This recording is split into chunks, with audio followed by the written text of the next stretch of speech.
সকলোকে জোহাৰ আজি এক জৰুৰী অতি জৰুৰী এমাৰ্জেন্সি ক'ব লাগিব তেনে এটা বিষয়ৰ বাবে সকলো আদিবাসী ৰাইজক অৱগত কৰিবলৈ আহিছোঁ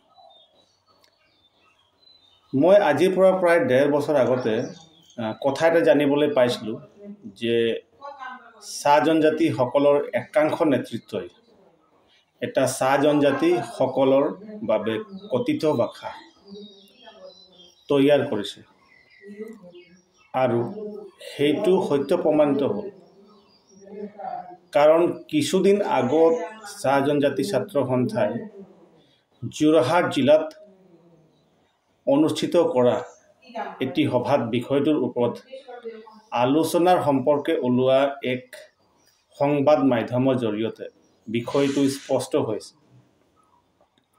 এতিয়া কথাটো হ'ল আদিবাসী সকলৰ বাবে এই যে কথিত ভাষাটো প্ৰযোজ্য হ'ব পাৰেনে যদি প্ৰযোজ্য হয় কিমান প্ৰযোজ্য হ'ব এইটো জনাৰ আগতে বিষয়টোৰ ওপৰত আমি যোৱাটো উচিত গতিকে যোৱা 23/3/2025 তাৰিখে হোৱা বৈঠকৰ সম্পৰ্কে অকমান জানো আহক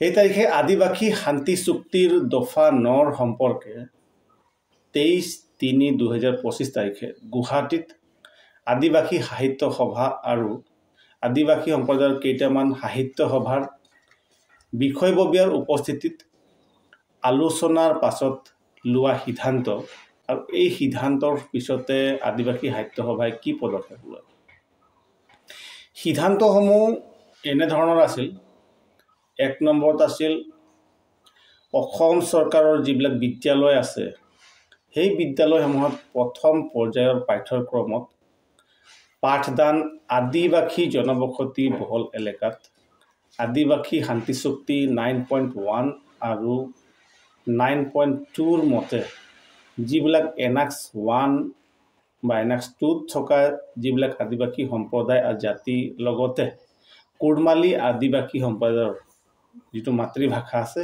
সেই মাতৃভাষাত শিক্ষা প্ৰদান কৰিব লাগিব আদিবাসী শান্তি চুক্তিৰ ধাৰা 9ত লিখা আছে promotion of culture language and customs 9.1ত লিখা আছে a mechanism will be established by the state government at Guwahati to study and recommend measures for protection and promotion of languages of Adivasi communities with special focus on popularizing these languages in indigenous script at the national level.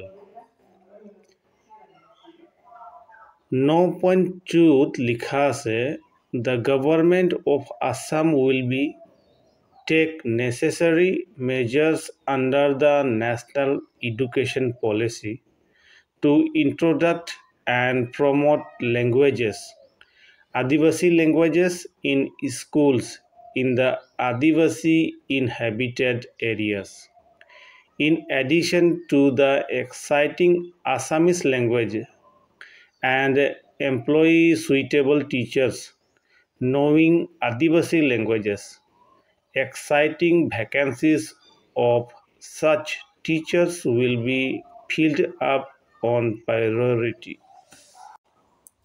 2 নম্বৰত আছিল আদিবাসী শান্তি চুক্তিৰ এনাক্স 1ত থকা আদিবাসী সম্প্ৰদায়ৰ ভাষাৰ লগতে কুৰ্মালী ভাষা অসমৰ প্ৰতিখন বিশ্ববিদ্যালয়ত পাঠদান কৰাৰ ব্যৱস্থা কৰিব লাগিব 3 নম্বৰ সিদ্ধান্তত আছিল যিটো উমৈহতীয়া ভাষাৰ কথা কোৱা হৈছে উমৈহতীয়া ভাষা সম্পূৰ্ণৰূপে আদিবাসীসকলৰ বাবে পাঠ্যক্ৰমত অন্তৰ্ভুক্ত হ'ব নালাগে যদি এইটো অন্তৰ্ভুক্ত হয় তেন্তে আদিবাসী শান্তি চুক্তিৰ 9.1 9.2 এইটো ভাইলেন্স হ'ব তাৰ পিছত আছিল যিসকল যুৱক যুৱতী ঝুমৰ বিনন্দিনীত ভাগ লৈছিল আৰু তেওঁলোক হাইস্কুল শিক্ষান্ত পৰীক্ষা দিব নোৱাৰিলে তেওঁলোকৰ কাৰণে পৰীক্ষা দিবলৈ এক বিশেষ ব্যৱস্থা কৰিব লাগে বুলি ডিমান্ড দিয়া হৈছিল 5 নম্বৰত আছে আদিবাসী শান্তি চুক্তিৰ দফা 8 অনুসৰি একচুৱেল নামটো আদিবাসী আৰু চাহ জনজাতি কল্যাণ সঞ্চালকালয় হ'ব লাগে। 6 নম্বৰত যিখিনি ডিমাণ্ড দিয়া আছিলে সেইটো হ'ল বনভূমিত বহু বছৰৰ পৰা যিবিলাক আদিবাসী মানে ফৰেষ্ট ডুৱেলাৰ্ছ আদিবাসীসকল বসবাস কৰি আছে সেই ভূমিৰ পট্টন দিয়াৰ ব্যৱস্থা কৰিব লাগে বুলি ডিমাণ্ড দিয়া হ'ল। এই সিদ্ধান্তসমূহ এখন স্মাৰক পত্ৰ তৈয়াৰ কৰি 24/3/2025 তাৰিখে ৰাতিপুৱা অসমৰ সন্মানীয় শিক্ষামন্ত্ৰী ডক্টৰ ৰণোজ পেগু ডাঙৰীয়াক দিয়া হয়। আৰু তেওঁৰ পৰা যেতিয়া আমি ডিছকাছ কৰি পেলাই জানিবলৈ পালোঁ যে উমৈহতীয়া ভাষা চৰকাৰী বিদ্যালয়সমূহত কাৰ্যকাৰী কৰিবলৈ এখন আবেদন আহিছে, এইটো চাহ জনজাতিসকলৰ ফালৰ পৰা। এই বিষয়ে তেওঁৰ লগত আলোচনা হয় যে উমৈহতীয়া ভাষা আদিবাসী মাতৃভাষাসমূহক ধ্বংস কৰিব। গতিকে আদিবাসী সম্প্ৰদায়ৰ ভাষা সুৰক্ষাৰ বাবে আদিবাসী শান্তি চুক্তিৰ দফা 9 অনুসৰি আদিবাসী বসতি প্ৰধান এলেকাসমূহত আদিবাসী সম্প্ৰদায়ৰ যিসকলৰ সংখ্যা বেছি আছে সেই এৰিয়াত তেওঁলোকৰ নিজৰ মাতৃভাষাত প্ৰথম পৰ্যায়ৰ শিক্ষা প্ৰদান কৰিব লাগিব। ধৰি লওক ক্লাছ 1 পৰা 3 লৈকে হ'ব পাৰে। নেশ্যনেল এডুকেশ্যন পলিচিৰ অন্তৰ্গত আছিলে কথাটো। যদি আমাৰ ভাষা লুপ্ত হয় তেন্তে আদিবাসীসকল জনজাতিকৰণ পোৱাৰ পৰা বঞ্চিত হ'ব। কাৰণ এটা সম্প্ৰদায়ৰ নিজস্ব ভাষা থকাটো জনজাতিকৰণ পোৱাৰ এটা অন্যতম ক্ৰাইটেৰিয়া। গতিকে নিজস্ব ভাষা অবিহনে আপোনাৰ সমাজ কেতিয়াও জনজাতিৰ মৰ্যাদা নাপাব। গতিকে বৰ্তমান সময়ত আদিবাসীসকলৰ বাবে এনে এক সময় যি সময় একত্ৰিত হৈ কাম কৰাৰ প্ৰয়োজন। অন্যথা আদিবাসীসকলৰ ভাষা সংস্কৃতি সম্পূৰ্ণৰূপে পতনৰ দিশত যাব। এতিয়া কথাটো হ'ল যদি আদিবাসী সম্প্ৰদায়ৰ ভাষা সংস্কৃতি সুৰক্ষা প্ৰদান কৰিবলৈ বিচাৰে তেন্তে আমাৰ মাতৃভাষাত শিক্ষা গ্ৰহণ কৰিব লাগিব। যদি আমাৰ মাতৃভাষা লুপ্ত হয় তেন্তে আদিবাসীসকল জনজাতিকৰণ পোৱাৰ পৰা বঞ্চিত হ'ব। কাৰণ এটা সম্প্ৰদায়ৰ নিজস্ব ভাষা থকাটো জনজাতিকৰণ পোৱাৰ এটা অন্যতম ক্ৰাইটেৰিয়া হয়। গতিকে নিজস্ব ভাষা অবিহনে আপোনাৰ সমাজ কেতিয়াও জনজাতিৰ মৰ্যাদা নাপাব, সেইটো স্পষ্ট। গতিকে বৰ্তমান সময়ত আদিবাসীসকলৰ বাবে এনে এক সময় যি সময়ত একত্ৰিত হৈ কাম কৰাৰ প্ৰয়োজন। অন্যথা আদিবাসীসকলৰ ভাষা সংস্কৃতি আৰু আদিবাসী সম্প্ৰদায়ৰ যিবিলাক জনগোষ্ঠী আছে তেওঁলোক পতনৰ দিশত যাব, সেইটো স্পষ্ট কথা। গতিকে মোৰ অনুৰোধ, যি সময়ত আদিবাসীসকলৰ অস্তিত্ব সংকটত আছে সেই সময়ত একত্ৰিত হৈ আমাৰ সমস্যাবিলাক সমাধান কৰিবলৈ চেষ্টা কৰিব লাগিব। আৰু একত্ৰিত হোৱাৰ অবিহনে আমাৰ অন্য পথ নাই।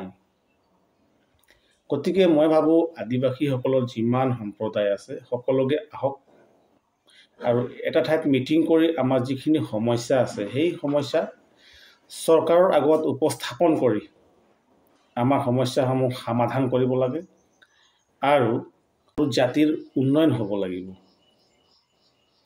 এক কথাত ক'বলৈ যদি আমি যাওঁ, যোৱা 200 বছৰ বা তাতকৈ ওপৰত ইমান বছৰ থকাৰ পিছতো আজিও আমি সেই একে অৱস্থাত কিয় আছোঁ? তাৰ মূল কাৰণ কেইটামান আছে আৰু সেইটো হ'ব পাৰে শিক্ষা, আমাৰ একতা। এইবিলাক যদি আমাৰ নাথাকে তেন্তে আমি কেতিয়াও উন্নয়নৰ পথ আগুৱাই যাব নোৱাৰোঁ। গতিকে আশা কৰোঁ মোৰ এই সৰু ভিডিঅ'ৰ জৰিয়তে কিছু বাৰ্তা আপোনালোকলৈ প্ৰেৰণ কৰিছোঁ আৰু এই বাৰ্তাৰ জৰিয়তে আমি আমাৰ সমস্যাসমূহ সমাধান কৰাৰ চেষ্টা কৰিম বুলি আশা ৰাখিলোঁ। আৰু যদি আপুনি ভাবে এই বাৰ্তাখিনি প্ৰয়োজন তেন্তে কমেণ্ট কৰিব, পজিটিভ কমেণ্ট কৰিব। আমি যি পজিটিভ কমেণ্টৰ জৰিয়তে নেক্সট লেভেলৰ আমি কাম কৰাত সহজ হ'ব। আৰু লগতে শ্বেয়াৰ কৰিব যাতে আমাৰ যিবিলাক সৰু ইনফৰমেশ্যন কিন্তু বহুত ডাঙৰ ইনফৰমেশ্যন আদিবাসী একৰ্ডৰ যিবিলাক ইনফৰমেশ্যন আছে অনাগত সময়ত আমি ধাৰা অনুযায়ী আপোনালোকক নিশ্চয় জনাম আৰু সেই ধাৰাবিলাক ইমপ্লিমেণ্ট কৰোৱাটো আমাৰ কাম গতিকে আপুনি যদি ধাৰাৰ বিষয়ে নাজানে তেতিয়া ইমপ্লিমেণ্ট কৰাত সহজ নহ'ব গতিকে আশা ৰাখিলোঁ ভিডিঅ' ভাল লাগিলে শ্বেয়াৰ কৰিব ধন্যবাদ জোহাৰ